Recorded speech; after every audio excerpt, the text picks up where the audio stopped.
The Zero Network by Thx4thestories. Read by Shadow5. Chapter 18. The kids aren't alright, but they will be. Notes. TW, this chapter contains human trafficking and vague mentions of child abuse. They were gathered in front of the bus, taking them to camp, and waiting for the last few classmates to join them when Shinzo stomped up, holding his new boots by the laces. Shaking them in Katsuki's face, he shouted, "I read online that you have to break in your hiking boots for at least 2 weeks before using them. You wasted all that money and I can't even wear them." Katsuki wore an unimpressed look as he pushed the boots out of his face. "This brand uses quirks so they mold to your feet. No breaking in needed." Shinzo let his arm drop with a quiet, "Oh," and Kaminari snickered. "You really think Bakugo is going to let his boyfriend walk around with sore feet? He loves you too much, Shinzo." Aizawa watched Katsuki chase Kaminari around with exploding hands over the rim of his travel mug. The tired man looked like he needed more than just coffee in that cup for the bus ride. Shinzo chuckled at his boyfriend's antics and slid over to Izuku's side, holding out a card to his green-haired friend with a grin. "So, I'm having a party next month." Izuku looked down at the invitation Shinzo had given him and screamed. Everyone froze and turned to watch the two as the shorter boy threw his arms around Shinzo and yelled, "You're getting adopted? That's amazing!" Shinzo was smiling wider than he'd ever seen when Katsuki stomped over, after dropping a singed Kaminari on the ground, to pull Izuku off Shinzo by the back of his shirt. Yeah, it's amazing. Doesn't mean you can fucking make out with my boyfriend." "I was hugging him. Friends can hug, Kachan, and it's not like I would make out with someone who isn't my boyfriend, especially since he's right there." Izuku pointed at Shoto, who'd been watching the scene with amusement. Seeing his chance to ride up Bakugo, one of his favorite pastimes, he shrugged. "I wouldn't mind seeing the two of you make out." Of course, that set off another round of screaming and fighting. Aizawa watched it all go down while quietly trying to drown himself in his coffee mug. The wild pussycats thankfully didn't notice Shinzo's wide-eyed stare at them. He could deny it all he wanted, but Izuku and Katsuki knew they were his favorite hero group. The class made it through the woods much quicker than the chaperones expected, so they sat around and chatted with the students of 1B. Monoma managed to somehow throw very intimidating trash talk at Katsuki, while Kota and his boyfriend, Tetsu's, lapped like a cat. Of course, their rivalry now extended into who had the better boyfriend. It was honestly very entertaining for everyone else to listen to how Tetsu could bench press Monoma, and how that didn't mean anything because Hitoshi was mastering a capture weapon. Tetsu had more energy, and Hitoshi gave better cuddles. Izuku had never seen two people sound so angry with saying such loving things about their partner.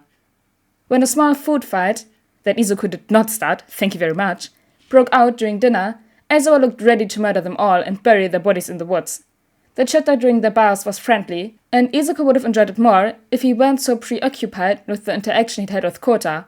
The boy had called heroes stupid, which was a completely valid opinion, but trying to nail Izuku in the balls was a bit uncalled for.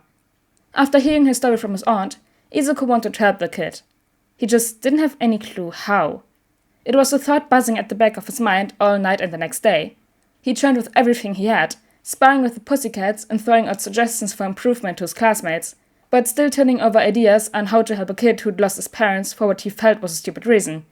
It was dinner on the second night that provided him the opportunity he needed. Following Kota up to his spot on the cliff with the dinner he'd left behind, Izuku still didn't know what he was going to say, but he had to try something. He couldn't leave a kid alone in so much pain. So, he sat it a few feet away from where the boy was sitting at the edge of the cliff and set the plate he brought between them. "You shouldn't skip a meal just because you don't like that we want to be heroes." Kota scoffed. "Stop trying to use me to feel like a hero. Just go back to your dumb camp." "Sometimes I hate heroes too." Izuku ran his fingers through his curls. "Growing up quirkless, I never knew if a hero would help me or hurt me more. I loved quirks and heroes, so I watched all the fights and interviews, and I noticed every time they said anything even remotely negative about weak quirks, and I knew they would turn away from me if I needed them." Izuku was trying to inch the plate closer to the boy. "But that isn't your problem with heroes, is it? Your aunt told me what happened to your parents. I can't say I know what it's like to lose people like that, but I can't imagine they would want you to be this angry at them." Kota shoved the plate back at Izuku. "Why should I care what they wanted? They're dead. They're dead because they didn't love me enough to stick around instead of trying to save a bunch of people that never even met." "That isn't true. I may not have known them, but I know how much I love my friends and family, and I know that I want to go out and make the world safe for them. I want to save people so they can be there for the people they love. I might die doing it, but that doesn't mean I don't love my family any less. You can be angry about losing them, and you can be mad at them if you want, but don't think they didn't love you. He saw the tears on the boy's face and decided he'd done all he could for now. So, he left Kota there with his dinner and went back to his friends, hoping he'd said something that could help. The rest of camp went by quickly. They trained, studied, laughed, and had fun, even though their bodies were being worked to the limit. Kota had been eating, not with them, but nearby, and seemed less closed off with his aunt, so maybe Izuku had done something right. Before they knew it, camp was over and they were on the bus home. Kaminari managed to harass Aizawa into letting them stop at a convenience store at the edge of the city for a bathroom break. There was a boy of about 13 stocking the shelves near the register that greeted them as the students lined up for the bathroom or browsed the aisles for snacks. Izuku noticed the shoes and the Z-pin immediately. He casually picked up the bag of chips next to the boy, pretending to examine the nutrition facts. I like your shoes, though I think a white pin would look better. The boy glanced down at Izuku's own white Z-pin and quickly turned his eyes back to his work. Yeah, but my mom likes the black better. He nodded. She work here too, your mom? The boy was stiff, but Izuku knew it wasn't because of him when he answered. She owns the place, she's in the back with my siblings. Without moving his head, Izuku examined their surroundings. Aizawa was standing nearby, clearly having caught the body language of a student and the store worker. She must really trust you to run the front by yourself. Well, she checks in now and again, but she knows I can handle the place. Izuku followed the boy's eyes to the baby monitor on the counter and nodded. His examination of the store had shown no cameras, so he was confident with sending a text to Aizawa, who texted back immediately, while Izuku asked the boy about a brand of chips he didn't see on the display. Showing the question from his teacher to the boy, Izuku handed over his phone so he could give Aizawa the answers he needed. The boy tapped out a response while telling Izuku they had a kind close to what he was looking for. Aizawa made his way through the door at the back of the store, signaling to the few students watching to be quiet, where they continued their conversation. A few moments later, the underground hero emerged from the room with a handcuffed woman, who was raging about being unlawfully arrested. Aizawa ignored her, looking at the boy. Are there any others in the building? No, the rest of them won't come by for a pickup until next week. The teacher nodded and told Izuku to accompany the boy to the basement while he called the police. His classmates were clearly confused about what was happening, but Katsuki and Shoto followed them to the basement, not wanting to let Izuku out of their sight in an unknown situation. The small group came into a dark basement to find 4 children under the age of 10, all locked in small cages with crack-suppressing collars around their necks. They set about freeing the kids from their cages and assuring them they would help them get back to their families. Leading 4 scared, dirty children still wearing collars out of the basement, had the rest of the class feeling helpless when Shoto held up a hand as they tried to come forward to help. Unfortunately, they had to bring the kids close to their captor, as her thumbprint was the only way to remove the collars. But, after they were off, they brought the kids outside to sit with them until paramedics and police arrived.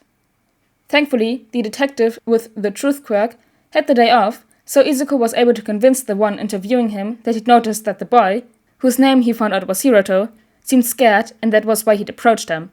They managed to keep the fact that Izuku knew he was quirkless out of it. They didn't want a police report with the details of the pin system out there for anyone to read. The only one who'd heard the conversation they'd had was Aizawa, so they were able to twist it to keep quirklessness out of it. Hiroto was actually the woman's son, but he had an aunt that he was sure would take him in that had no idea the woman was part of a child trafficking ring. The kids were all taken for their quirks, dropped off here to wait until the next auction, where they would be sold to whoever had a use for them. Hiroto had tried to go to the cops once, but the punishment he got from his mother when she found him trying to sneak out had him quietly accepting his fate. He did keep track of the nicknames and appearances of everyone he knew was involved in the ring, so the officers were confident they could find enough of them to lead them to more. In the end, the students got back onto the bus after the kids were taken to the hospital to be examined and reunited with their families, everyone singing Izuku's praises. He didn't care about the compliments though. He was just happy that he'd been able to help not only another Zero, but 4 other kids as well. This kind of thing was the entire reason he'd wanted to be a hero in the first place. This chapter was... It kind of felt like a transition chapter, except for the last part.